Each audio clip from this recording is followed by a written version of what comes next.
ولادت پاک کی رات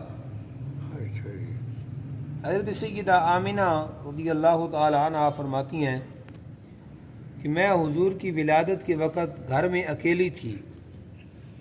عبد المطلب طواف کعبہ میں مصروف تھے اور حضرت عبداللہ حضور نبی اکرم صلی اللہ علیہ وسلم کی ولادت سے 4 مہینے پہلے مدینہ میں فوت ہو چکے تھے اور وہیں مدفون ہوئے۔ یوں ہی میں نے اوپر دھیان کیا تو دیکھا کہ کوئی بہت بڑی شے چھت کی راہ سے گھر میں آ رہی ہے۔ اس سے مجھ پر ایک ہیبت سی چھا گئی تو مجھے ایسا معلوم ہوا کہ جیسے ایک سفید پرندے نے اپنے پر مجھ سے ملے ہیں اور وہ خوف و ہراس زائل ہو گیا۔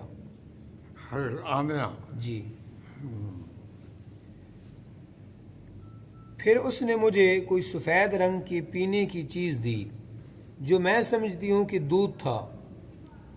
میں چونکہ پیاسی تھی اس لیے میں نے اسے شربت سے چند گھونٹ پی لیے۔ پھر میں نے دراز قامت اور خوبصورت عورتیں دیکھیں جو عبد المناف کی بیٹیوں سے ملتی جلتی تھیں۔ وہ میرے ارد گرد جمع ہو گئیں اور میرا حال احوال پوچھنے لگیں۔ پھر میں نے ایک ریشمی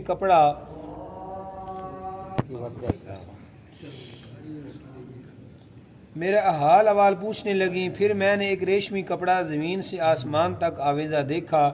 میں نے کسی کو کہتے ہوئے سنا کہ اسے پکڑو۔ جو ہی میری آنکھوں سے حجاب اٹھا تو میں نے زمین کے مشرق و مغرب دیکھ لیے۔ پھر میں نے 3 جھنڈے دیکھے، ایک مشرق میں، دوسرا مغرب میں، تیسرا کعبہ پر بلند تھا۔ حضرت آمنہ پہ فرمانی ہے۔ جی۔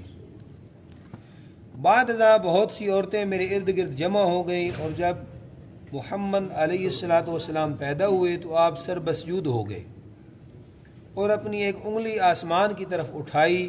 اس کے بعد بادل کا ایک ٹکڑا نمودار ہوا جس کے باعث حضور علیہ السلام آنکھوں سے اوجھل ہو گئے۔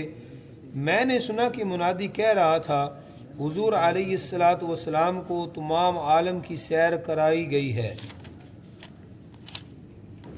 تاکہ تمام مخلوق آپ کی صفات، آپ کی صورت اور اسم گرامی سے آشنا ہو جائے۔ اور بادل صرف ایک لمحہ کے لیے منور رہا۔